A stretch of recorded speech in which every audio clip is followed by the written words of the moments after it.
공부 장인이라는 별명이 붙은 학생부터 전 과목 6등급 이하인 학생들까지 정말 많은 분들을 만나며 학습과 관련된 고민을 해결해 드렸어요. 근데 신기한 건 지역도 다르고 시기도 다르지만 학생과 학부모님 할 것 없이 비슷한 질문과 고민을 갖고 있다는 거예요. 5년간의 교직 생활 그리고 그 이후 10년간의 학습 컨설팅 경험과 노하우를 이번 영상에서 싹 다 알려드릴게요.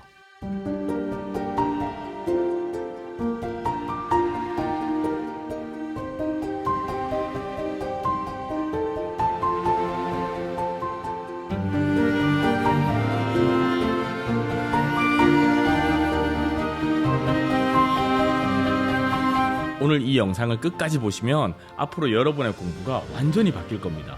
공부를 대하는 자세, 방법, 태도 등 흔들리지 않게 중심을 잡아 드릴게요. 그러면 공부가 조금은 다르게 느껴질 테고요. 결국은 여러분의 인생이 달라질 겁니다.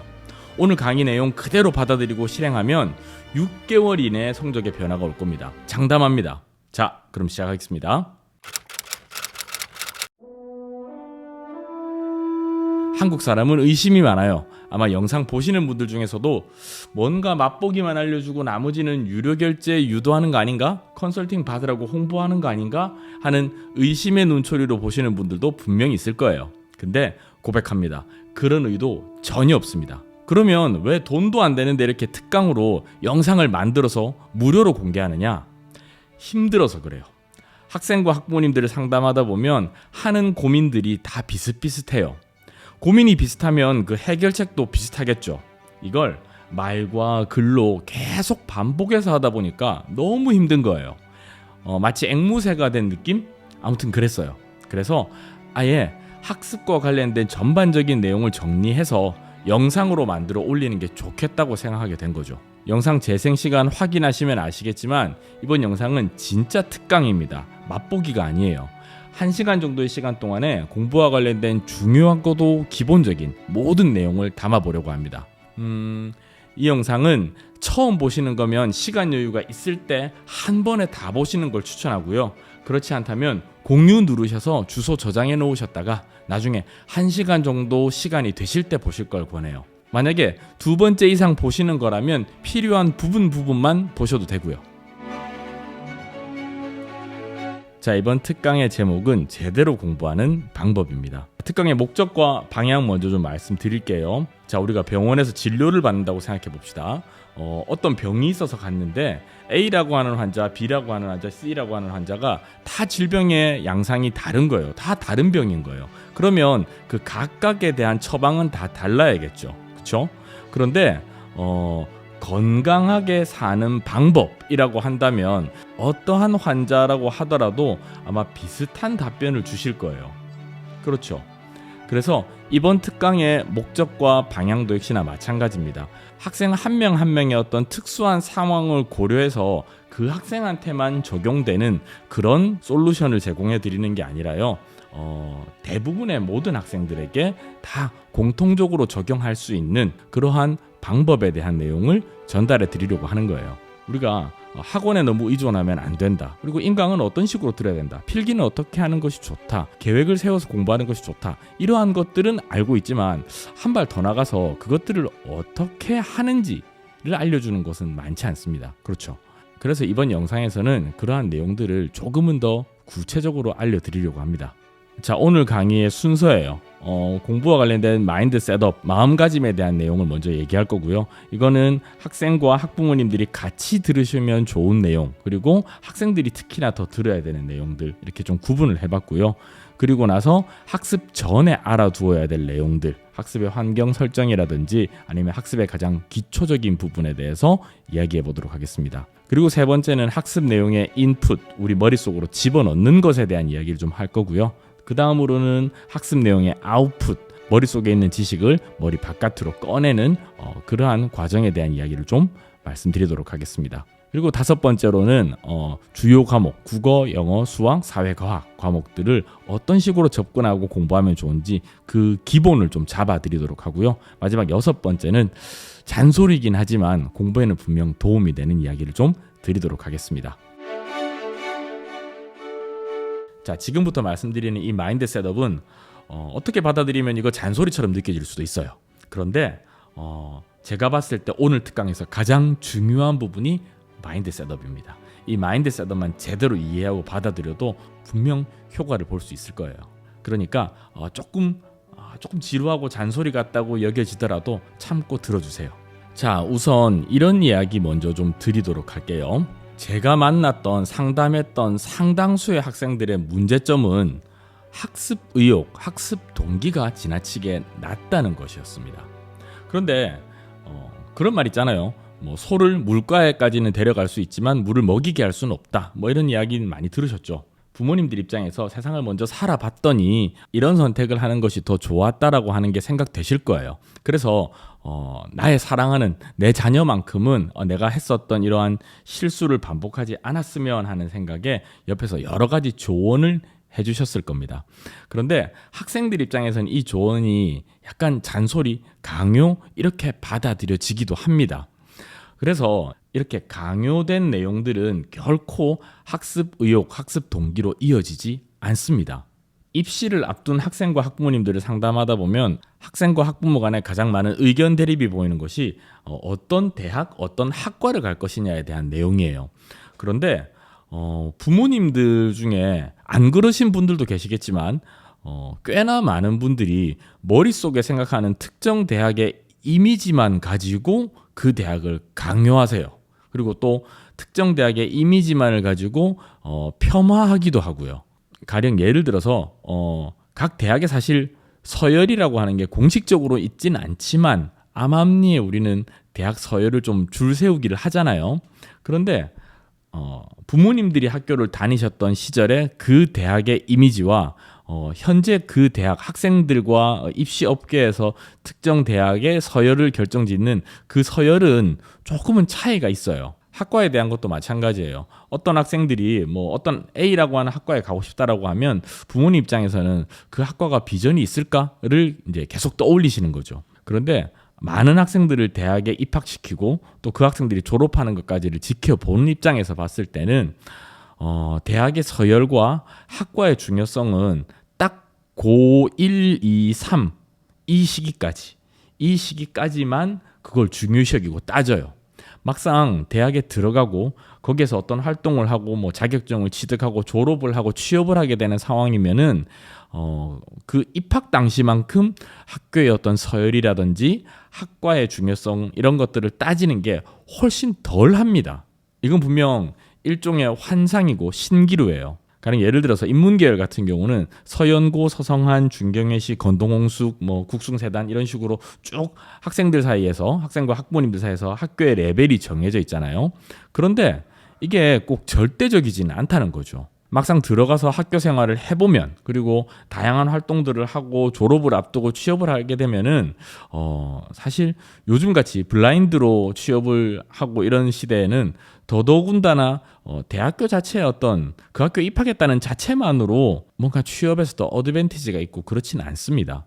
다만 차이가 있다면 그 주변 사람들에게 어떤 믿음과 신뢰를 줄 수 있는 어떤 보증서 같은 걸 하나 더 들고 있지 않다. 이 정도 차이인데 결코 그것이 아주 절대적인 기준이 되지는 않습니다. 입시를 비롯한 세상 모든 공부의 공통점은 스스로 잘하고 싶다고 생각해야 진짜 공부가 시작된다는 겁니다. 그러니까 부모님들께서는 아이들이 스스로 뭔가 하고 싶다, 잘하고 싶다라고 생각할 수 있게끔 그런 기회를 만들어주는데 조금 더 시간과 정성을 들이셨으면 좋겠습니다. 자, 다음은 학원과 관련된 이야기입니다. 학원에 꼭 가야 하는가? 결론부터 말씀드리면 꼭 반드시 학원을 가서 공부를 해야 하는 것은 아닙니다. 공부하는 방법 여러 가지 중에 학원을 수강하는 것도 하나의 방법일 뿐이지 꼭 가야 된다, 가지 않아야 한다 그렇지는 않습니다. 그런데 이런 건 있습니다. 가령 예를 들어서 나 스스로 학습을 이끌어갈 수 있는 능력이 어느 정도 된다, 유혹들을 차단할 수 있는 능력이 어느 정도 되는 학생이라면 굳이 학원을 갈 필요는 없습니다. 그런 학생들 중에서는 내가 필요해서, 내 공부에 필요해서 내가 스스로 학원을 가야겠다라고 생각이 된다면 그때 학원을 가는 거지, 그런 학생들은 굳이 학원을 갈 필요가 없어요. 그런데 스스로 생활이 통제가 안 되는 학생들이 있습니다. 이런 학생들은 최소한의 학습 시간이라도 보장하기 위해서 학원이라고 하는 것이 필요합니다. 그런데 학원을 선택할 때 이런 부분은 좀 생각을 해보셔야 됩니다. 학원을 왜 가죠? 예를 들어서 초등학교 저학년이라던가 아니면 뭐 특수한 상황이 있어서 일정한 시간까지 학생을 돌보기 위해서, 그 돌봄이 필요해서, 케어가 필요해서 보내는 학원이라고 하면 딱히 학원을 선택하는 데 있어서 공부에 도움이 되는지는 생각할 필요가 없잖아요. 그런데 조금이라도 학습 부분에 도움이 되기 위해서 학원을 선택하는 거라면 이런 부분 좀 참고해 주셔야 됩니다. 우리가 학원을 가는 이유는 나 혼자서, 학습자 혼자서 공부하는 것이 아무래도 좀 힘들기 때문에, 이해하는 것이 힘들기 때문에 그걸 좀 더 수월하게 할 수 있는 조력자에게 도움을 받기 위해서요. 이때 말씀드리는 조력자는 학원 선생님이죠. 그런데 학생들 상당수가 학원 선생님을 그냥 학교랑 똑같이 수업을 듣고 그냥 끝 이렇게밖에 활용을 못해요. 학교 선생님한테 여쭤볼 수 있으면 학교 선생님한테 질문 드리는 것도 좋은 방법이고요. 학원 선생님의 도움을 받을 수 있는 부분, 학원 선생님께 질문을 던지고 그 질문에 대한 답변을 원활히 받을 수 있는 환경이라고 하면 그런 학원을 보내는 게 더 좋습니다. 그러니까 학원에 가서 활동하는 패턴이 단순히 학원 강의를 수강하는 정도만 한다라고 하면 학원 전체를 활용하는 것에 한 절반 정도밖에 못하는 거예요. 내가 분명히 모르고 궁금하고 이해가 잘 안 가는 부분들이 있습니다. 그 부분을 선생님께 따로 찾아가서 질문하고 선생님이 그것을 내가 잘 이해할 수 있도록 설명해 주신다라고 했을 때 이런 것들까지 잘 활용한다면 학원의 효과는 훨씬 더 배가 될 겁니다. 그렇기 때문에 학원을 절대적으로 가야 된다, 가지 않아야 된다 이렇진 않고요. 학생의 성향에 따라서도 다르고 그리고 학원을 어떻게 활용하느냐에 따라서도 다를 겁니다. 그런데 저 같은 경우는 거의 모든 과목, 대부분의 과목들을 학원에 의존하는 형태의 공부보다는 본인 스스로 공부하는 시간을 좀 늘려나가고 꼭 필요한 부분에만 학원 수강해서 도움을 받을 걸 권합니다. 학원 원장님들 입장에서는 정말 싫어하실 것 같은데요. 사실 제일 좋은 학습법은 혼자 공부하는 겁니다. 혼자 끙끙대면서 공부하고 그렇게 해서 습득된 지식은 정말 온전히 내 것이 되거든요. 자, 다음은 학생들이 꼭 들어야 하는 이야기에 대해서 좀 말씀드리도록 하겠습니다. 학생들 만나서 상담하다 보면 왜 공부를 해야 하는지 그리고 언제까지 공부를 해야 하는지에 대해서 정말 많이 물어봅니다. 여기에 대해서 하나하나 좀 설명을 드리도록 할게요. 자, 이런 예를 한번 들어보도록 하겠습니다. 우리 집에 인공지능의 기능이 탑재된 새로 조립한 PC가 한 대 있다고 생각해 봅시다. 이 컴퓨터는 처음엔 지금 아무것도 안 깔려 있어요. 그러면 제일 처음에는 내가 사용하는 프로그램들, 자주 사용하는 프로그램, 필요한 프로그램들을 설치를 먼저 해야겠죠. 그러면 처음에는 어떤 프로그램이든 다 비슷한 시스템 리소스를 투여해가지고 프로그램을 돌릴 거예요. 그런데 이 컴퓨터가 공부를 하는 거예요. 그래서 이 사용자분은 이런 프로그램을 이런 상황에서 이런 방식으로 많이 사용하고 이런 프로그램들은 사용 빈도가 좀 낮구나. 그래서 리소스를 좀 낮춰도 되겠다. 여기에 자주 사용하는 프로그램에 더 많은 리소스를 투여해서 더 원활히 돌아가도록 해야지. 이런 식으로 공부를 하는 거예요. 그렇게 되면 어떻게 되겠어요? 점점점 내가 하려고 하는 일에, 내가 하는 일에 있어서 이 컴퓨터의 작업 능률이 높아지겠죠. 그렇죠? 그런데 우리의 두뇌가 딱 이래요. 인공지능이 탑재돼서 스스로 학습 능력을 갖추고 있는 새 컴퓨터와 똑같아요. 그래서 어떠한 내용과 지식을 처음 배우면 내 머릿속에 없었던 거잖아요. 그러면 처음에는 집어넣을 때 어떻게든 집어넣어줘요. 그래서 그 내용을 바탕으로 뭔가 문제를 해결할 때 처음에는 시간이 조금 걸립니다. 그런데 비슷한 문제를 비슷한 지식과 정보를 바탕으로 해결하기 시작하면 이러한 경험이 한 번, 두 번, 세 번 반복되면 점점점 이 문제 해결의 속도가 빨라지게 됩니다. 우리가 공부를 하는 이유는 이거예요. 이걸 연습하는 거예요. 뭐 특정한 대학에 합격하기 위해서 공부하고 특정한 자격증을 따기 위해서 공부하고 물론 그것도 공부하는 이유가 될 수는 있습니다. 하지만 우리의 긴 인생을 전체를 놓고 봤을 때는 공부를 하는 이유는 머릿속에 없는 지식을 집어넣어서 그걸 바탕으로 문제를 해결하는 거, 이걸 반복해서 원활히 돌아갈 수 있도록 하는 과정일 뿐입니다. 학생들 중에서는 수학을 왜 공부하지? 영어를 왜 공부하지? 국어를 왜 공부하지? 맞아요. 왜 공부하는지가 궁금할 수는 있어요. 하지만 이렇게 생각해 보자고요. 그 도구가, 그 재료가 수학이든 영어든 국어든 무엇이든 뭐 다른 게 될 수는 있어요. 그런데 내 머릿속에 없는 지식을 집어넣어서 이걸 바탕으로 문제를 푸는 거, 이걸 계속 반복해서 여러 가지 종류의 데이터를 바탕으로 연습을 하는 거예요. 왜냐하면 어른이 되면 알 거예요. 세상은 계속해서 공부를 해야 되거든요. 세상이 변하기 때문에. 우리는 지금 농경 시대에 살고 있는 게 아니잖아요. 그렇죠? 엄청나게 변화 속도가 빠른 시대에 살고 있어요. 그렇기 때문에 계속 새로운 것들을 학습하고 그 학습한 내용을 내 삶에 적용을 해야 된단 말이에요. 그래서 딱딱하게 뭐 수학 문제를 풀고 영어 지문을 보고 하는 건 아니겠지만 계속 새로운 뭐 영어로 된 텍스트를 받아들여야 하는 경우도 있을 수 있고요. 그리고 어떠한 프로그램을 내가 새롭게 사용해야 된다고 했을 때 그걸 설치한 다음에 사용 방법을 계속 익히고 연습하고 질문하고 응용하고 하는 것들,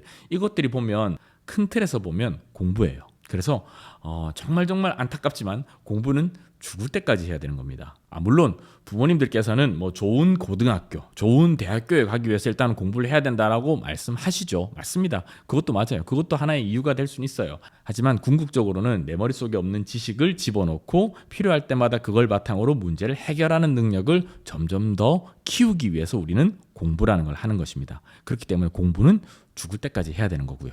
자, 이거 여러분들의 뇌 구조입니다. 이 그래프 한번 보세요. 어떠한 문제를 해결하려고 하면은 A, B, C, D, E 5개의 영역에 어떠한 능력이 필요하다고 칩시다. 그런데 이 5개 영역이 모두 다 문제 해결 가능한 정도의 지식 수준까지 도달해야만 하나의 문제를 해결할 수가 있어요.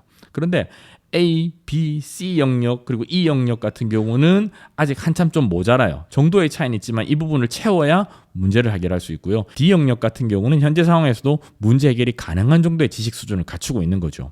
그러면 우리가 하나의 문제를 해결하기 위해서는 이 부족한 부분 A, B, C, E의 부족한 부분을 채워나가야 됩니다. 자, 그런데 이런 게 있어요.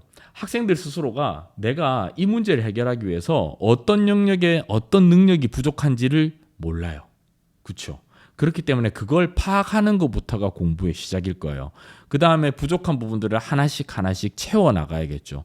그런데 이게 계속 빠져나가요. 내가 10개를 넣으면 한 3개 남고 7개는 빠져요. 그 다음번에 또 10개를 넣으면 이번엔 2개만 남고 8개가 빠져요. 그리고 이런 식으로 계속 이제 내가 새롭게 집어넣는 내용들이 유실된단 말이에요. 빠져나간단 말이에요. 그런데 이게 빠져나가는 속도보다 집어넣는 속도가 더 빨라지면 어느 순간부터 차오르기 시작하겠죠. 그렇죠? 그래서 생각보다 하나의 문제를 해결하기 위해서 내가 부족한 부분을 채워야 되는 데는 오랜 시간이 걸립니다. 그래서 학습이라고 하는 것은 계단식으로 학습 능력이 성장한다라고 얘기를 하는 거고요. 이 부족한 부분들을 채우는데 시간 얼마나 걸릴까요? 통상적으로는 아무리 못해도 6개월 걸립니다. 6개월. 그것도 정말 열심히 했을 때 6개월 정도 지나면 한 번 정도 업그레이드가 됩니다. 생각보다 시간이 너무 오래 걸리죠. 그런데 우리 학생들 굉장히 조바심을 많이 내요. 그래서 한 3일, 일주일 정도 공부해버리고 아무런 효과가 없으면 이 방법 잘못된 거야. 학원을 다니더라도 한 달 다니다가 이 학원 별론데 이렇게 생각을 해요. 아니요. 정말 별로인 공부 방법과 학원이 있을 수도 있지만 대개의 경우는 여러분들이 부족한 부분들을 메꾸는 시간으로 지금까지 시간을 쓴 거예요. 그리고 이 부족한 부분들을 다 메꾸는 데는 6개월 정도의 시간이 소요됩니다. 그러니까 너무 조바심 내지는 말자고요. 다음은 목표 설정입니다. 자, 목표를 설정할 때 중요한 게 등수와 점수가 있었을 때 무조건 목표는 점수여야 됩니다. 무슨 말이냐면 1등이 목표냐 다 맞추는 게 목표냐라고 했을 때 압도적으로 무조건 이건 다 맞추는 걸 목표로 삼아야 제대로 목표 설정이 되는 거예요. 왜냐하면 이건 조금만 생각해보면 알 수 있어요. 내가 1등이라고 하는 건 그냥 우리 반이라고 하는 모집단에서 1등 또는 우리 학교라고 하는 집단에서 1등일 뿐이에요.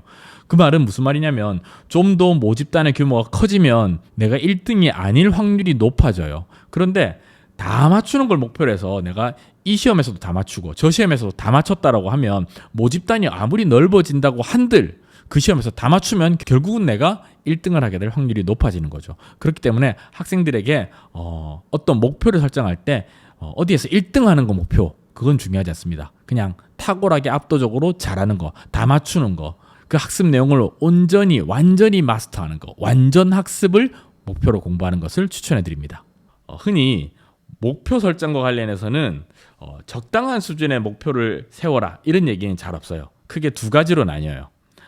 첫 번째 주장은 현실성 있는 목표를 설정해서 차근차근 목표를 하나씩 스텝 바이 스텝으로 달성해야 된다라고 하는 주장이 하나 있고요.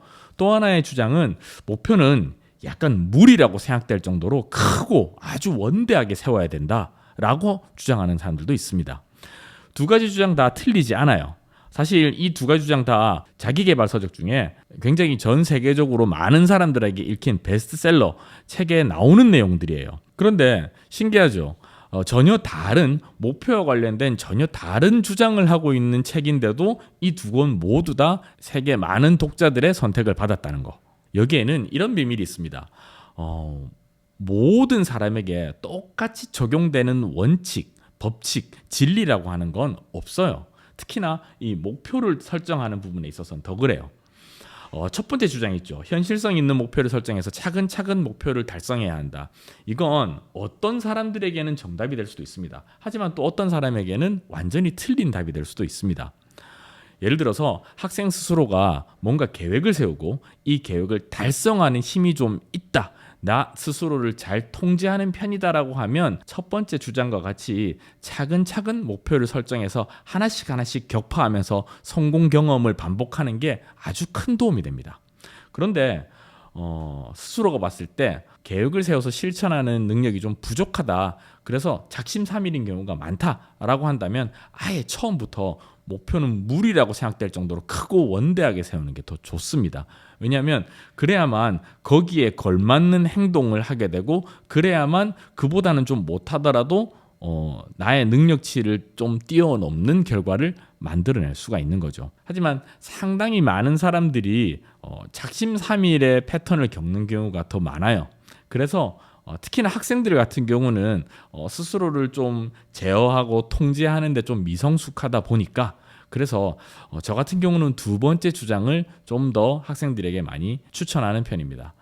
그러니까 내가 예를 들어서 A라고 하는 대학교에 갈 수준 정도다라고 하면 지금부터 나는 A라고 하는 학교를 목표로 하는 것이 아니라 이거보다 한 두세 등급 더 높은 아주 높은 수준의 최고의 대학교, 아주 높은 학교를 목표로 설정하고 그러면 그 학교 다니는 학생, 그 학교에 입학하는 아이들이 나의 잠재적 경쟁 상대라고 생각하고 나의 공부 자세나 태도, 방법들을 결정하고 거기에 따르는 거죠. 그러면 며칠 하다가 실패하고 하더라도 처음 A라고 하는 목표를 설정하고 공부했을 때보다는 훨씬 더 많은 양의 학습, 의미 있는 학습 시간을 보낼 수가 있다는 거죠.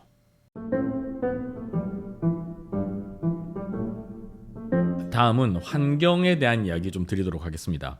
학습과 관련된 컨설팅을 하면 아이의 공부방을 어떤 식으로 세팅을 하는 게 좋은지에 대해서 물어보는 분들 많으세요. 벽지의 톤은 어떤 게 좋은지, 방 사이즈, 침대 위치, 가구 배치 어떻게 하는 게 좋은지 여러 가지를 물어보세요. 그런데 이 모든 거를 관통하는 단 하나의 원칙이 있습니다. 바로 그 원칙은 주의력과 집중력을 높일 수 있는 환경을 조성해야 된다고 하는 겁니다. 자, 주의력과 집중력 차이가 조금 있습니다. 주의력은 뭐냐면 여러 가지 자극 중에 내가 지금 현재 필요로 하는 집중해야 되는 그 하나의 자극만을 남겨두고 나머지를 모두 다 배제할 수 있는 그 힘을 주의력이라고 하고요. 집중력은 말 그대로 특정한 하나의 상황에 주의 집중하는 그 힘을 집중력이라고 합니다. 그러니까 비슷해 보이지만 조금은 다른 거죠. 이와 관련해서는 제가 이전에 다른 영상에서도 좀 소개를 해드렸으니까 그 영상 참고하셔도 도움될 것 같아요. 어쨌든 학습 환경, 공부방을 조성할 때 핵심은 주의력과 집중력을 더 높일 수가 있어야 된다는 겁니다. 가장 중요한 건 책상이겠죠. 당연히. 그렇죠?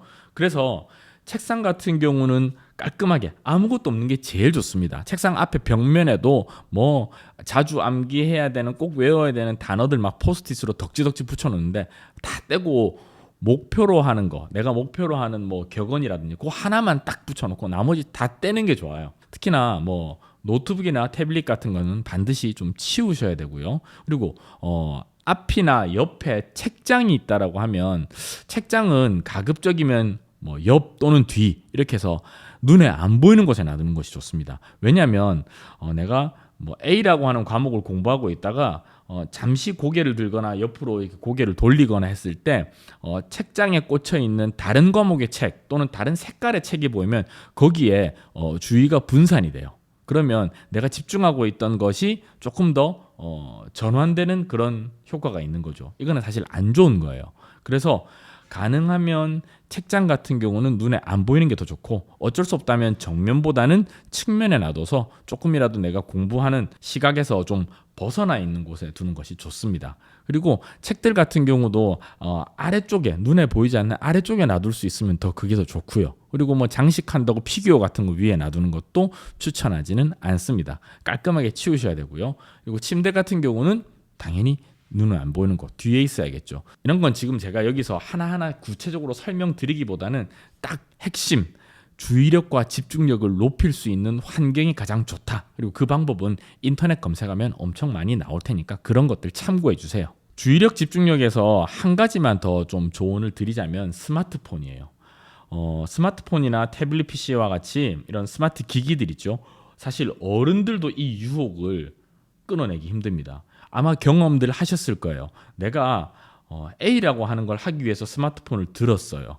그런데 한참 내가 해야 될 걸 잊은 채로 다른 거 하다가 잠깐 나 뭐 하려고 스마트폰 잡았지? 아 맞다 라고 하면서 그걸 하는 경우도 있고, 심한 경우는 내가 왜 스마트폰을 잡았는지도 까먹는 경우도 있어요. 그만큼 이 스마트 기기들이 굉장히 주의를 분산시키는데 아주 큰 힘을 가지고 있어요. 그렇기 때문에 사실 공부하는 환경 그리고 잠자는 환경에서는 이런 스마트 기기를 가급적이면 멀리 하시는 걸 권합니다. 이거는 특히나 공부하는 환경에서는 꼭 멀리 두셔야 돼요. 자, 오늘 특강에서 제가 반복적으로 여러분들께 드리는 이야기인데요. 학습의 과정입니다. 학습은 인풋과 아웃풋의 과정입니다. 인풋은 머릿속에 없는 걸 집어넣는 거고요. 아웃풋은 그것을 머리 밖으로 꺼내는 과정입니다. 이걸 계속해서 반복하는 거예요. 앞서 제가 이런 그래프 보여드렸었죠. 자, 그런데 여기서 부족한 부분들을 알아차리고 새로운 지식을 채운다. 그리고 이걸 점점 새로운 지식을 채워서 비로소 문제 해결이 가능한 지식 수준까지를 채운다. 이게 우리 공부의 목적이라고 했잖아요. 여기에서 필요한 게 인풋과 아웃풋입니다. 그런데 인풋과 아웃풋을 명확히 나누기보다는 인풋과 아웃풋을 계속 적절하게 섞어가면서 공부를 하시는 게 더 좋아요.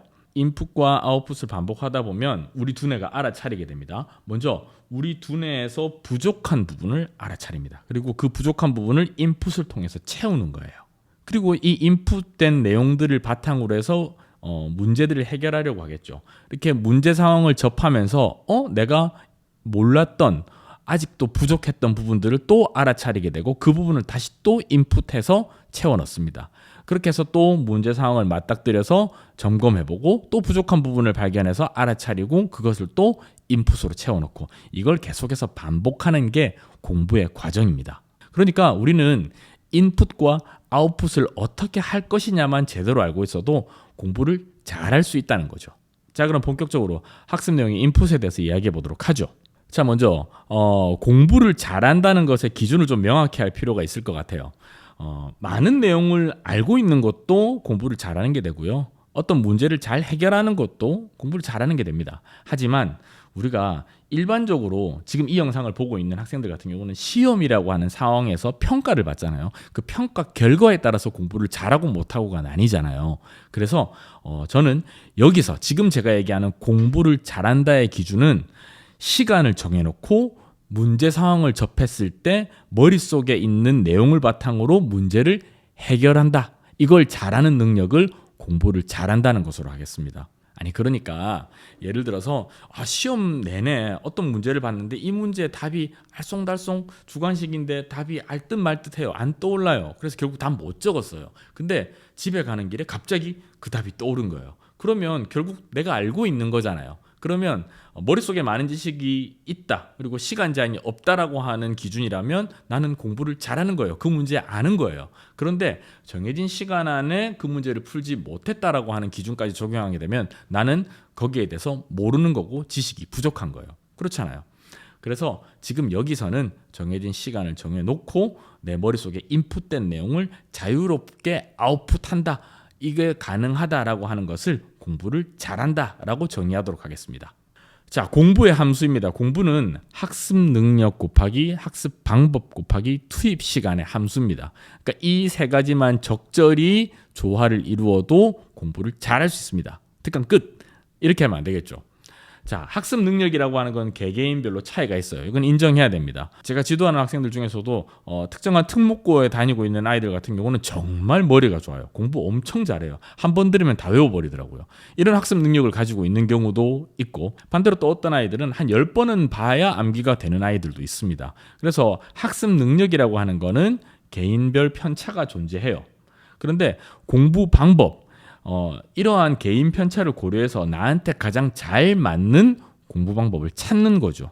그리고 더해서 그 나한테 가장 잘 맞는 공부 방법을 바탕으로 해서 더 오랜 시간 공부를 한다라고 했을 때 공부의 능률과 효과가 높아지게 되는 것이죠. 이렇게 봤을 때 공부에서 가장 중요한 건 효율성입니다. 여러분들이 공부를 할 때 머릿속에 뭔가를 집어넣을 때 인풋을 할 때 지금부터 절대 잊어서는 안 되는 거, 무조건 여러분들이 기준으로 삼아야 되는 거 딱 하나, 효율성입니다. 효율성. 여러분들은 공부하는데 지금 이 방법이 나에게 효율성이 있는지 없는지를 꼭 비판적으로 접근해서 생각해 봐야 됩니다. 자, 효율성과 관련해서 이런 거 한번 생각해 봅시다. 우선 첫 번째, 기억과 인지를 구분하지 못하는 사람들이 많습니다. 그래서 이런 친구들 같은 경우는 내가 안다고 생각했던 문제를 시험에 가면 꼭 틀려요. 특정 시험에서 항상 한두 문제 차이로 떨어진다고 하는 분들 있잖아요. 이런 분들 같은 경우는 기억과 인지를 구분하지 못하는 경우가 많습니다. 예를 하나 들어볼게요.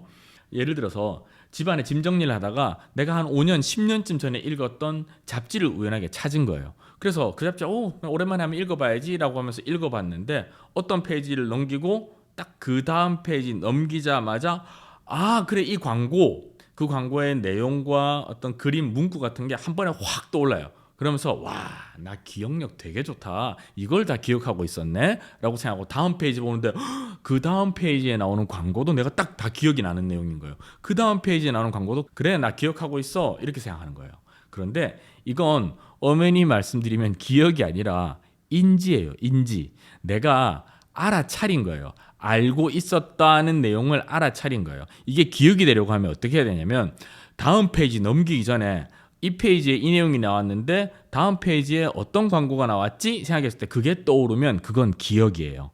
그런데 본 순간 이거 그래, 내가 이거 알고 있어 라고 생각하는 건 기억이 아니라 인지예요. 인지. 알아차린 거. 내가 예전에 내 머릿속에 잠깐 담아두었었다라고 하는 걸 알아차린 거예요. 인지. 그런데 우리가 어떤 시험에서 문제를 해결하려고 하면 인지해가지고는 문제를 해결할 수가 없어요.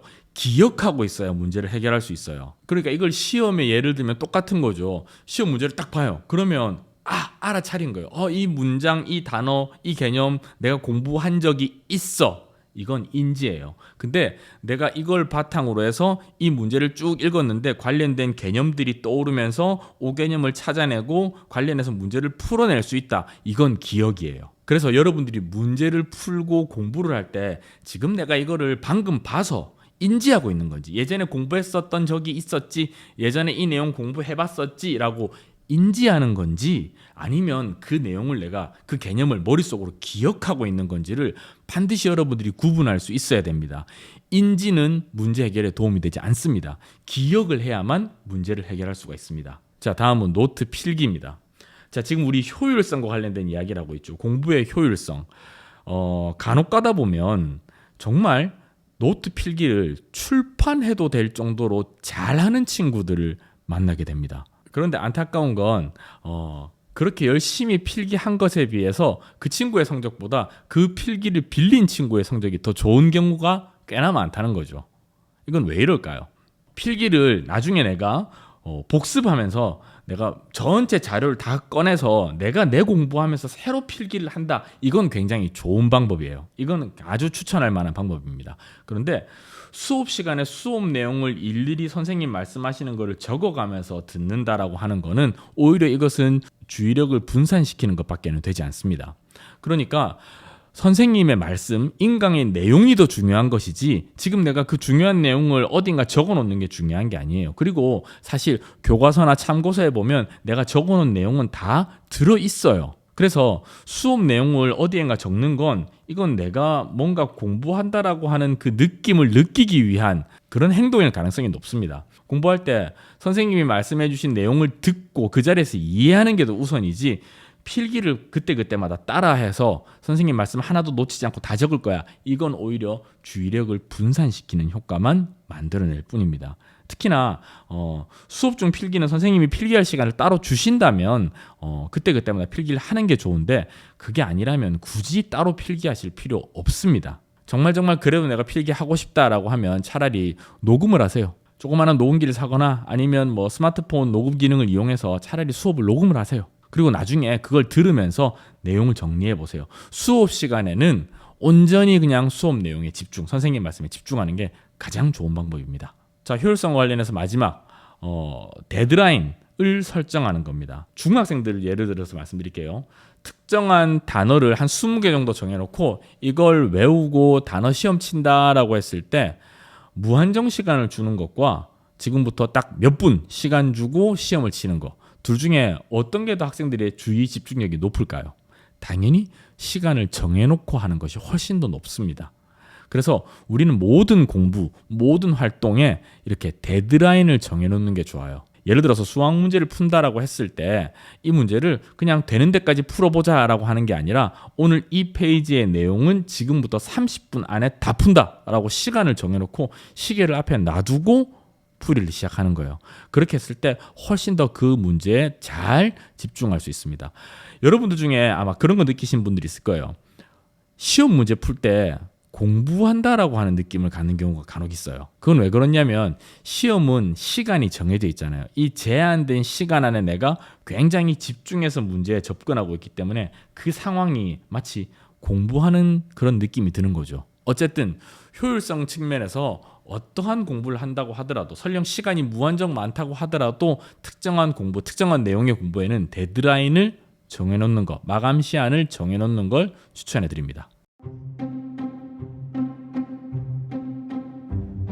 다음은 아웃풋입니다. 사실 공부에 있어서 인풋보다 저는 아웃풋이 훨씬 더 중요하다고 생각합니다.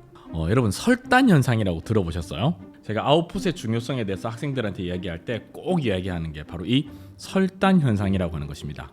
이 설단 현상은 한자 뜻 그대로 혀 끝에 뭔가 맴도는 것 같은 그런 현상을 말해요. 우리 일상생활 중에서는 어떤 상황에 적절한 단어가 있는데 내가 그 단어를 알고 있지만 그거 뭐더라? 라고 하면서 그 단어가 안 떠오르는 경우들이 있죠. 그때 그런 상황을 설단 현상이라고 해요. 그러니까 머릿속에 인풋이 되어 있는 정보가 제때 아웃풋이 되지 않는 거죠. 이건 제가 앞서서 공부를 잘한다라고 하는 걸 정의 내릴 때 그 기준으로 봤을 때는 굉장히 위험한 상황인 거죠. 내가 머릿속에 분명히 있지만 제때 나오지 않아서 그 문제를 틀리게 되는 상황이니까요.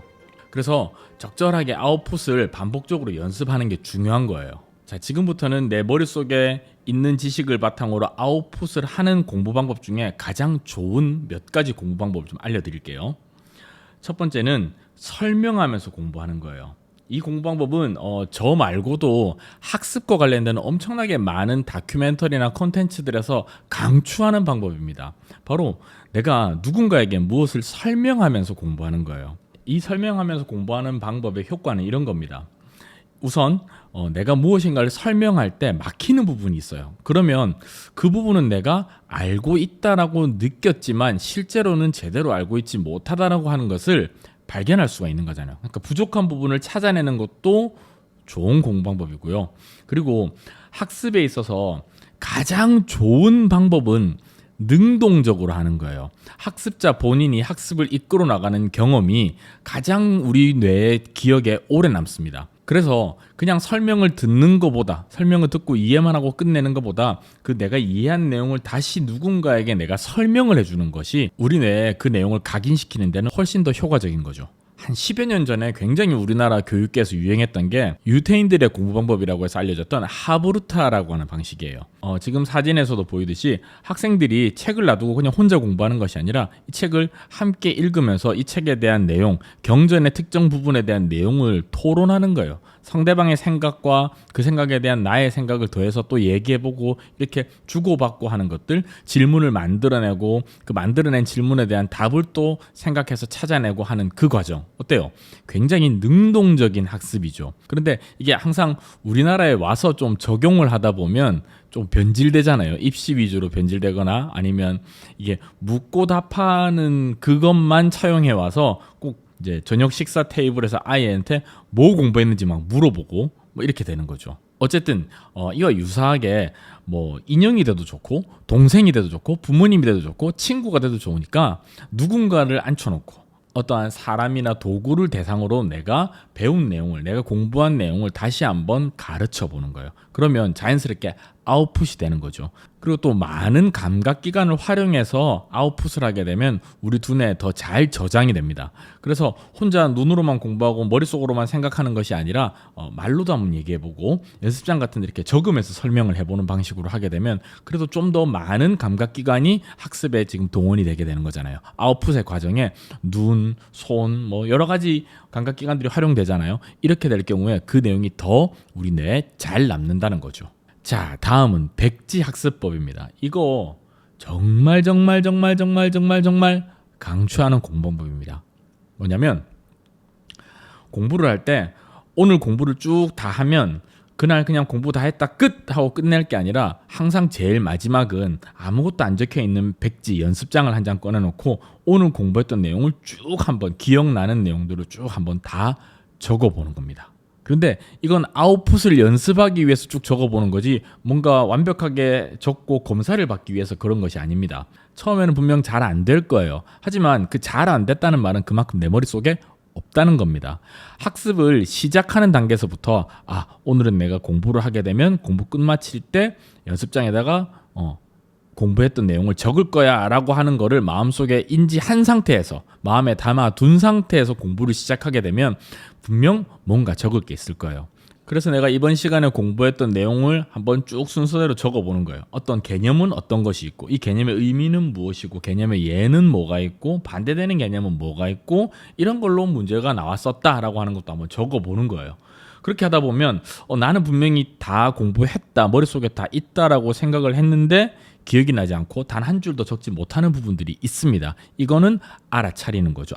내가 인풋이 이 부분이 안 되어 있구나, 이 부분이 비어 있구나. 그러면 다시 그 부분을 공부해야 되는 거예요. 다시 공부해서 채워 넣은 다음에 그 다음번에 백지에다가 그 내용을 또 채워 넣는 거죠.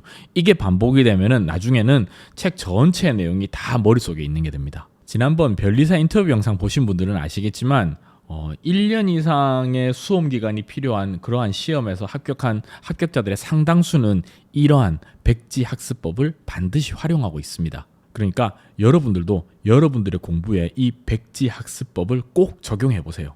진짜 강추합니다. 자, 다음 문제풀이 학습법입니다. 문제풀이 학습법은 가장 일반적인 공부하는 방법이죠. 학생들이 보통 공부한다라고 생각하면 인강이나 학원 수업 듣는 그림 하나 아니면 내가 문제집 사서 풀고 있는 그림 하나 이걸 공부한다라고 생각하는데 이건 아웃풋의 과정 중의 일부입니다. 그래서 문제풀이 학습법이 좋은 이유는 내 머릿속에 무엇이 없는지를 알아차릴 수가 있기 때문이죠. 그래야만 그 내용을 다시 또 채워 넣는 게 가능하잖아요. 자, 우리가 문제를 풀고 나중에 채점을 하다 보면 이렇게 4가지 요소로 나뉘게 됩니다.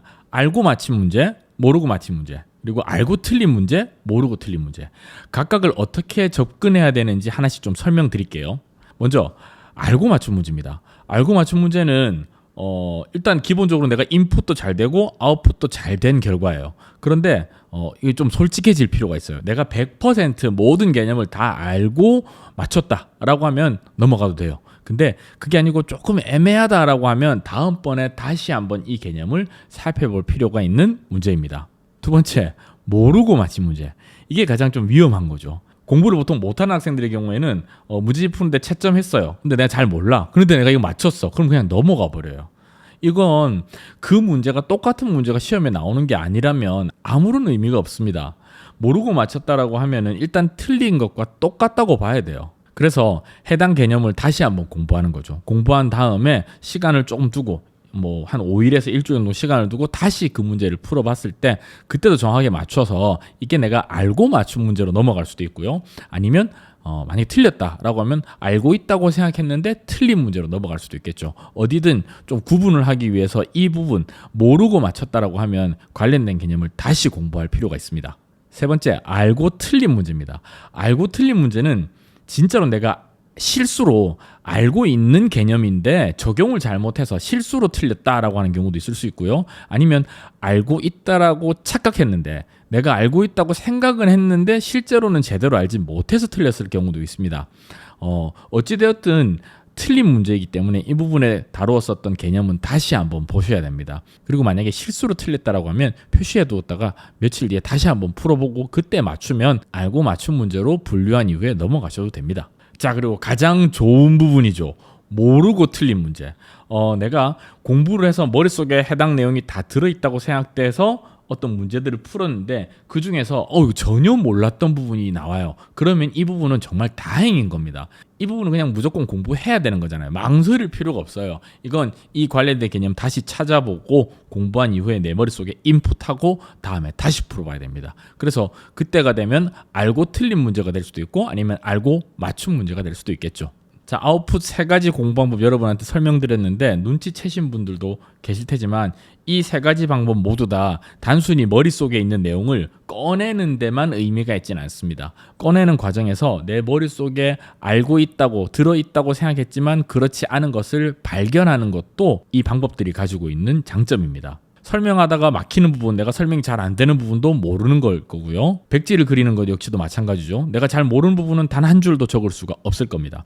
문제풀이 역시도 문제 풀다가 안다고 생각했는데 틀린 문제가 발생했다. 그럼 제대로 모르는 거잖아요. 이렇듯 어떠한 공부 방법이든 아웃풋을 하는 과정에서 내가 제대로 모르는 약한 부분을 발견하는 거예요. 그러면 그 부분을 채워나가야 되는 거죠. 이게 공부입니다. 그래서 아까 제가 인풋과 아웃풋, 학습의 기초 부분 설명할 때 계속 인풋과 아웃풋이 이렇게 돌아가는 그림으로 설명드렸었잖아요. 아웃풋을 통해서 계속 인풋을 강화하는 거예요. 또 아웃풋에서 또 인풋 강화하고 이걸 반복하면서 점점 더 단단한 학습의 뼈대를 만드는 거죠. 그리고 이 아웃풋을 반복하는 과정이 계속 반복되다 보면 어느 순간 내가 필요할 때 그때그때마다 인풋된 정보를 꺼내는 게 자연스러워집니다. 실제로 그래서 공부를 정말 잘하는 친구들, 최상위권 학생들 같은 경우는 학교 시험 같은 경우는 전체 시험 시간의 절반이 되기 전에 문제를 다 풀어버립니다. 중학생을 예로 들자면 시험 시간이 45분인데 25문제를 푼다라고 하면 반에서 꼴찌하는 학생도 10분 정도 되면 엎드려 버리고요. 반에서 1등하는 학생도 10분 정도 되면 엎드리는 학생들이 있습니다. 근데 차이가 있다면 이 학생들은 아웃풋이 너무 빨리 되니까 문제를 보면서 바로바로 답이 떠오르는 거예요. 그만큼 연습하는 과정에서 아웃풋을 계속 반복해서 연습했기 때문이죠.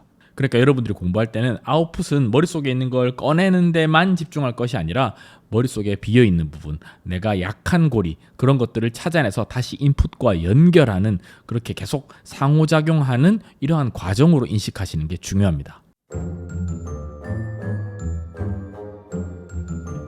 자, 다음은 주요 과목 공부방법입니다. 이건 사실 제가 중학생 대상으로 해서 공부방법 쭉 올려드렸는데 그 내용 참고하시는 게 더 크게 도움이 될 것 같고요. 여기서는 간단히만 말씀드릴게요. 자, 국어 같은 경우는 사실 읽기, 쓰기, 말하기, 듣기가 모두 다 제대로 갖춰져야만 제대로 된 국어 공부가 될 겁니다. 하지만 수능 시험이라고 하는 시험을 정점에 둔 대한민국 교육 체계에서는 상대적으로 쓰기나 말하기, 듣기가 굉장히 저평가받고 있죠. 상대적으로 읽기 능력이 좋은 학생이 더 좋은 국어 능력을 가졌다라고 평가받는 거죠. 그렇기 때문에 다른 것들을 게을리하라는 건 아닙니다. 읽기를 더 잘하기 위해서는 이러한 것들이 좀 필요할 것 같아요. 가장 먼저는 의미를 이해하면서 읽는 거예요. 의미를 이해하면서. 이게 비문학이 되었든 문학이 되었든 그 의미를 이해하면서 읽는 게 가장 첫 번째입니다. 읽다 보면 잘 모르는 단어, 어휘들이 있을 거예요. 그것들의 의미를 파악하는 게 두 번째고요. 그리고 이게 의미가 파악된 걸 바탕으로 다시 또 반복해서 읽고 의미를 이해하는 거, 이게 세 번째고, 그리고 이렇게 반복해서 읽으면서 암기해야 될 내용, 모든 과목은 기본적으로 아주 기본이 되는 지식은 머릿속에 들어있어야 됩니다. 이것까지 암기하지 말라고 하는 건 너무 억지예요. 그래서 아주 기본적으로 공부할 때 숙지하고 있어야 되는 내용들, 이걸 알고 있어야 내가 더 심화된 공부를 할 수 있다라고 하는 내용들은 국어든 영어든 수학이든 일단 암기해야 됩니다. 그래서 이러한 내용을 반복적으로 보면서 자연스럽게 암기가 될 수 있도록 암기를 하고요. 그리고 나서 국어 같은 경우는 앞서 설명드린 아웃풋 방법 3가지 중에 설명하기 방법이나 아니면 문제풀이 방법이 조금 더 잘 어울리는 것 같아요. 그래서 이러한 것들, 이러한 아웃풋을 통해서 읽기 자료의 의미를 좀 더 확장시키고 내가 부족한 부분을 찾아내서 더 채워 넣는 과정을 반복하는 거죠. 다음은 영어입니다. 영어는 이렇습니다. 우리가 아주 오랜 기간 동안 한국의 영어 교육에 대해서 비판을 할 때 문법 중심, 암기 중심으로 공부를 했다라고 하는 것을 굉장히 많이 비판을 했어요. 그런 게 잘못되었다라고 하는 데는 동의합니다. 하지만 그 방법 자체가 잘못된 건 아니에요. 그것만 했기 때문에 잘못된 거지 그것이 필요 없고 완전 잘못된 공부 방법은 아닙니다. 다만 공부 방법 여러 가지 중에 그것만 한다는 게 잘못된 거죠. 그래서 지금 여러분들이 영어 공부 암기하고 무조건 외워야 되고 문법 공부하고 이건 잘못된 거야 라고 하는 선입견은 좀 버려주세요. 반드시 필요한 부분이기도 합니다. 일단 기본은 단어하고 어휘하고 암기해야 되는 겁니다. 우리 아이들 한국어를 처음 공부할 때, 우리말을 처음 공부하는 아이들 보면 처음에는 아무 말도 못 하잖아요. 뭐 한 두 돌 될 때까지도 거의 말 잘 못해요. 기껏해야 뭐 한두 단어 정도 막 붙여서 얘기하는 정도거든요. 근데 이것이 두 단어 붙여서 얘기하는 게 어느 순간 세 단어를 붙여서 얘기할 수가 있게 되고, 세 단어를 붙여서 얘기하던 게 한 문장이 되고, 그리고 아주 자주 틀리고 잘못되게 표현하면은 어른들이 그걸 바로 잡아주고, 그래서 그걸 또 바로 얘기해보고, 이걸 반복하면서 아주 능수능란하게 한국어를 구사할 수가 있게 되는 거죠. 마찬가지입니다. 기본은 단어, 어휘를 암기하는 겁니다. 계속 반복적으로 보고 듣고 말하고 하면서 기본적인 단어나 어휘들을 암기하는 게 우선입니다. 그리고 언어로서 접근해야 됩니다. 계속해서 이야기를 해보는 거예요. 수업 마치면 꼭 한 번은 써먹어 보는 겁니다. 그리고 이거 역시도 약간 읽기 중심 교육이기 때문에 어쩔 수 없는 건데, 본문 암기하는 게 굉장히 도움이 됩니다. 이건 중학교 수준의 영어부터 한번 꼭 실천을 해보세요. 본문을 통째로 암기해본다라고 생각하는 거예요. 그러면 그냥 암기하려고 하면 어려운데 글의 흐름 같은 것들을 머릿속에 먼저 집어넣은 다음에 그 흐름에 맞춰서 좀 암기하려고 하면 그나마 좀 수월하게 암기가 될 거예요. 이걸 암기하다 보면 어느 순간 딱 그 문제만 맞추는 것이 아니라 문법적인 부분의 이해도 훨씬 더 높아질 수도 있고요. 영어의 전반적으로 다른 부분에도 크게 도움이 되니까 본문 암기는 꼭 해주세요. 그리고 이건 한국의 수능시험 체제에 도움이 되는 이야기인데요. 듣기도 좀 연습을 꼭 하셔야 됩니다. 정상적으로 읽기와 듣기의 평가가 나뉘고 있는 수능시험 체제에서는 듣기 평가의 문제들을 풀면서 읽기를 몇 문제만 풀어주면 훨씬 더 시간을 효율적으로 사용할 수가 있거든요. 다른 어떠한 영어 평가들도 마찬가지입니다. 그래서 읽기 공부만 하는 것보다는 듣기도 조금씩은 병행해 주는 게 좋습니다. 그리고 다음 문법 공부입니다. 앞서 말씀드린 것처럼 한국 영어를 문법 공부가 망친 거 아닙니다. 문법 공부만 한 게 망친 게 됩니다. 중요하고 필요한 거예요. 근데 이 문법 공부를 처음부터 끝까지 아예 통으로 다 외워야겠다라고 생각하지 말고 빈도수가 높은, 출제 빈도가 높은 내용들 위주로 해서 실생활에도 많이 사용되는, 많이 틀리는 표현들 중심으로 해서 문법 공부를 좀 하면 그나마 좀 어렵지 않게 접근할 수 있지 않을까 싶습니다. 다음은 수학입니다. 수학은 이런 말씀 드릴게요. 해도 안 된다고 생각하기 전에 얼마나 했는가를 먼저 한번 생각해 보세요. 제가 만났던 수많은 수포자들은 비슷한 사이클을 가지고 있습니다. 어떤 사이클이냐면 나 수학 한번 열심히 해볼 거야 라고 해서 이제 수학 공부를 시작해요. 그렇게 하다가 본인이 생각했을 때 되게 열심히 했어. 근데 성적의 변화가 없는 거예요. 아니면 문제풀이 했는데 딱히 변화가 없는 거예요. 이 경험을 한 번, 두 번 하면 포기해버려요. 난 수학 못하는구나, 수학 안 되는구나 이렇게 하면서 포기해버려요. 그런데 여기에서 가장 중요한 문제가 뭐냐면 학생들이 스스로의 노력을 너무 높이 평가해요. 수학 공부를 지금껏 안 했으면 이걸 따라잡으려면 생각보다 오랜 시간과 노력이 필요한 거잖아요. 근데 본인이 그냥 들인 시간과 노력을 엄청 큰 시간과 노력이라고 생각해서 이만큼이나 시간을 투자했는데도 변화가 없어? 그럼 난 이거 안 맞는 거야. 나하고 안 맞는 거야. 난 수학 포기할래. 이렇게 되는 거죠. 그래서 제가 수학을 포기하려고 하는 아이들한테 계속 조언하는 게 너의 노력을 너무 과대평가하지 마라. 너는 기껏해야 조금밖에 노력한 게 아니다. 생각보다 수학을 잘하기 위해서는 많은 시간과 노력과 정성이 필요하다라고 얘기를 합니다. 그리고 이 시간과 정성과 노력을 조금이라도 매일매일 하는 게 중요하고요. 그리고 많은 수학 선생님들께서 조언하시겠지만 절대 답안지의 풀이 과정은 보지 마세요.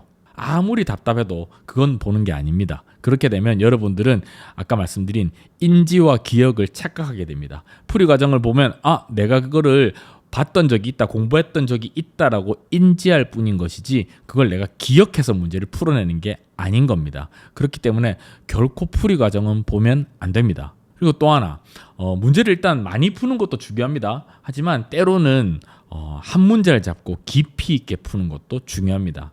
한 문제를 가지고 끙끙대고 이 문제를 해결하기 위해서 필요한 것들을 책 앞뒤를 뒤져가면서 공부하는 그 과정이 부족한 부분을 여러 곳을 한꺼번에 메꿀 수 있는 효과를 만들어내기 때문에 끈기 있게 한 문제를 푸는 것도 꽤나 중요합니다. 마지막 사회과학입니다. 사회나 과학은 과목들이 참 여러 가지거든요. 그런데 공통적으로 접근할 수 있는 방식이 있습니다. 이런 거예요. 일단 사회가 되었든 과학이 되었든 어떤 과목이 되었든 기본은 이거예요. 어떤 개념이 등장하고요. 이 개념과 관련된 문제가 나와요. 그러면 개념을 이해하고 문제를 푸는 게 우선이겠죠. 그리고 때에 따라서는 개념을 암기하고 문제를 풀어야 되는 경우도 있어요. 그래서 개념을 이해하고 문제를 푸는 것과 개념을 암기하고 문제를 푸는 건 조금 다릅니다. 예를 들어 사회 과목 같은 경우는 정리하기 쉽게 하나의 표로 내가 쭉 정리해놨다. 문제집이나 이런 데 보면 표로 정리가 돼 있다. 그럼 이건 암기를 했다면 훨씬 더 쉽게 풀 수 있는 거죠. 그렇죠? 그리고 사회나 과학 같은 과목은 아까 아웃풋 때 설명드렸었던 백지학습법 있죠. 굉장히 큰 도움이 됩니다. 반복적으로 개념에 대해서 내가 백지에 적으면서 막 입으로 막 얘기하면서 설명하듯이 하면서 백지에 한번 적어보는 거예요. 쭉 내용을. 그러면 내가 그 개념을 제대로 알고 있는지 그렇지 않은지에 대한 판단도 잘 서게 되고요. 그리고 사회와 과학 과목을 공부할 때는 이 개념에 대한 설명을 쭉 하면서 이와 관련된 사례 같은 것들도 함께 한번 아웃풋 해보세요. 그러면 이 아웃풋 과정이 계속 반복되면은 그 개념은 여러분 머릿속에 착 달라붙게 됩니다. 자, 그리고 시험을 잘 치는 요령입니다.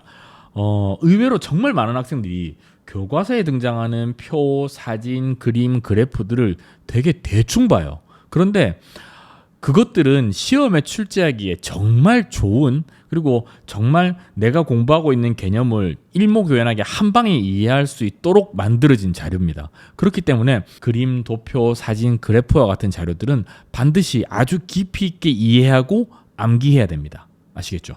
자, 각 과목별로 어떻게 공부해야 되는지에 대한 내용은 이 정도로 정리하는 걸로 하고요. 모든 상황과 조건을 다 무시하고 가장 효과를 발휘할 수 있는 단 한 가지의 공부 비법만을 여러분들께 소개해 드린다면 매일 하는 겁니다. 매일.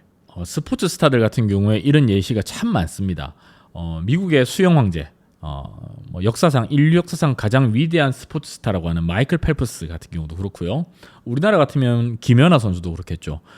이런 세계 최정상급 선수들 같은 경우는 요일 구분이 없었대요. 그냥 루틴대로 매일매일 똑같은 삶을 반복적으로 살았대요. 월화수목금토일 매일 똑같이 훈련하고 매일 똑같은 거 먹고 매일 똑같은 시간에 일어나고 똑같은 시간에 잠자고 이렇게. 근데 이건 스포츠 분야에만 한정되지 않습니다. 공부를 할 때도 항상 이렇게 조금이라도 매일 하는 이 자세가 나중에 되면 이게 쌓이면 굉장히 큰 힘이 됩니다.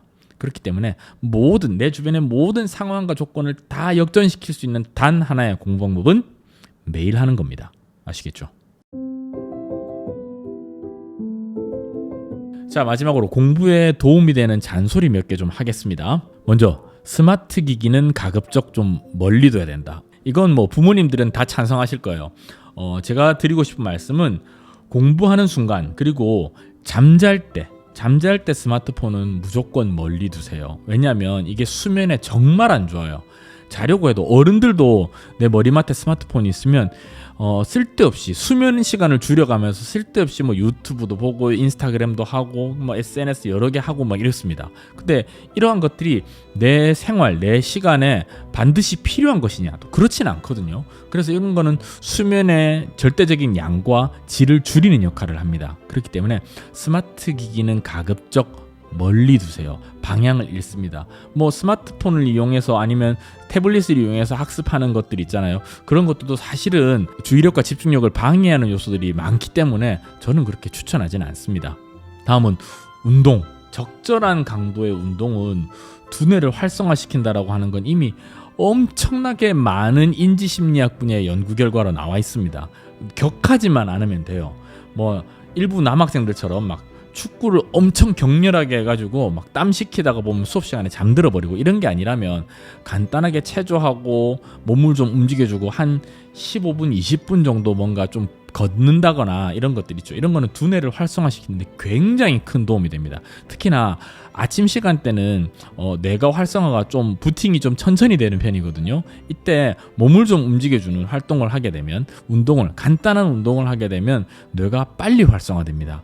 왜 어른들 중에 아침 이른 시간에 막 조깅하고 간단하게 산책하는 거 매일매일 루틴하는 분들 있죠. 괜히 하는 거 아닙니다. 그만큼 그렇게 움직인 만큼 더 빨리 우리 두뇌가 활성화되기 때문입니다. 이건 저도 느끼는 거예요. 운동을 아침에 한 날과 그렇지 않은 날 오전 시간대에 두뇌 회전 자체가 정말 느껴질 정도로 차이가 큽니다. 그래서 우리 학생 여러분들도 물론 아침에 잠 많이 와요. 그것도 여러분들 호르몬 작용 때문에 어쩔 수 없다는 거 압니다. 하지만 그럼에도 불구하고 아침에 본격적으로 뭔가 공부를 시작하기 전에 한 10분 정도만이라도 맨손으로라도 좀 간단한 운동 꼭 해줬으면 좋겠습니다. 마지막, 공부에 있어서 허수에 집착하지 마세요. 허수. 예를 들면 뭐 우리 반 평균, 내 전 과목 평균, 내가 우리 반에서 몇 등인지 이런 것들은 사실 공부하는데 크게 의미가 있는 숫자가 아닙니다. 우리는 어떠한 것을 공부하더라도 그 공부를 완벽히 마스터한다, 완전 학습한다라고 생각하고 접근해야지, 그것이 아니라 내가 그래도 이 점수지만 내가 70점이지만 우리 반에서 1등이야. 우리 반에 뭐 평균 50점 안 되는 애들이 엄청 많아. 이건 사실 그냥 스스로를 위안하기 위한 가림막 정도밖에 안 됩니다. 그래서 이러한 허수에는 집착하지 않습니다. 자, 편집 어떻게 하느냐에 따라 다르겠지만 1시간 남짓되는 시간 동안 여러분들께 공부와 관련된 다양한 내용들을 처음부터 끝까지 한번 짚어봤어요. 이 내용들 반복해서 좀 보시면서 내 공부에 활용하시면 분명 도움 되실 거예요. 사실 제일 좋은 건 이 영상을 반복해서 보시는 게 제일 좋은데, 그때마다 이 영상에 실려있는 내용들을 좀 확인하면서 그냥 종이로 활자로 내가 확인하고 싶다 하시는 분들은 제가 영상 상세 설명 부분하고 고정 댓글에 이 특강이 바탕이 된 PDF 자료, 이건 유료로 판매하는 자료입니다. 이 자료 주소 올려놓을 테니까 필요하신 분들만 구매하시면 돼요. 나머지는 그냥 이 영상에서 다뤘던 내용과 똑같은 내용이기 때문에 영상을 반복적으로 보시는 것도 좋은 방법입니다. 아시겠죠? 자, 오늘 특강 여기까지 하는 것으로 하겠습니다. 저는 또 다음 영상에서 여러분들의 학습에 도움이 되는 다양한 정보 가지고 인사드리도록 하겠습니다. 안녕히 계세요.